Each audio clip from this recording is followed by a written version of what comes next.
மேலூர் தொகுதியில் காங்கிரஸ் வேட்பாளர் தன்னுடைய வெற்றியை பதிவு செய்திருக்கக்கூடிய நிலை, அது தொடர்பான தகவல்களோடு நமது செய்தியாளர் ஹரி தரும் கூடுதல் தகவல்களை கேட்கலாம். ஹரி, வணக்கம். சொல்லுங்க, கள நிலவரம் என்ன?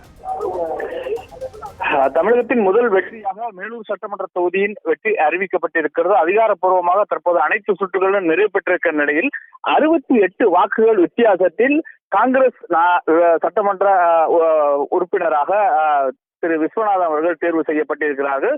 காங்கிரஸ் வேட்பாளராக மேலூர் சட்டமன்ற தொகுதியில் போட்டியிட்டவர் ஏற்கனவே நாடாளுமன்ற உறுப்பினராகவும் காங்கிரஸ் கட்சியில் நீண்ட பல்வேறு உயர்மட்ட பதவிகளை வைத்த விஸ்வநாதன் தற்போது மேலூர் சட்டமன்ற தொகுதிக்கான சட்டமன்ற உறுப்பினராக தேர்வு செய்யப்பட்டிருக்கிறார். ஏறத்தாழ 68 வாக்குகள் மட்டுமே வித்தியாசமாக இருக்கிறது. ஏறத்தாழ முதலில் இடத்தை பிடித்திருக்கக்கூடிய காங்கிரஸ் கட்சி வேட்பாளர் விஸ்வநாதன் 58,000 மற்றும் வாக்குகள் பெற்றிருக்கிறார். அதனைத் தொடர்ந்து 2ஆம் இடத்தில் தாவேகா வேட்பாளர் வந்திருக்கிறார். 3ஆம் இடத்தில் அதிமுக வந்திருக்கிறது. ஆகவே இவருக்கும் அந்த 2ஆம் இடத்தில் இருக்கக்கூடிய தாவேகா வேட்பாளருக்கும் 68 வாக்குகள் மட்டுமே வித்தியாசமாக இருக்கிறது.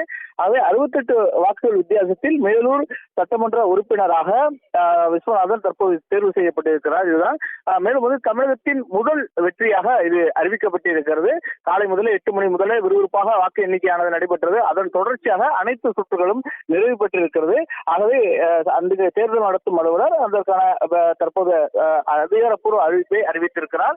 அதன்படி 68 வாக்குகள் வித்தியாசத்தில் மேலூர் காங்கிரஸ் கட்சியினுடைய வேட்பாளர் விஸ்வநாதன் சட்டமன்ற உறுப்பினராக தேர்வு செய்யப்பட்டிருப்பதாக அறிவிக்கப்பட்டிருக்கிறார். இன்னும் சற்று நேரத்தில் அவருக்கான வெற்றி சான்றிதழ் வழங்கப்படும். அதற்கான பணிகள் தற்போது நடைபெற்று வருகிறது. அதற்கான வாக்கு எண்ணிக்கை முழுவதுமாக நிறைவு பெற்று தற்போது இந்த அறிவிப்பை தேர்தல் நடத்தும் அலுவலர் அதிகாரப்பூர்வமாக அறிவித்திருக்கிறார்.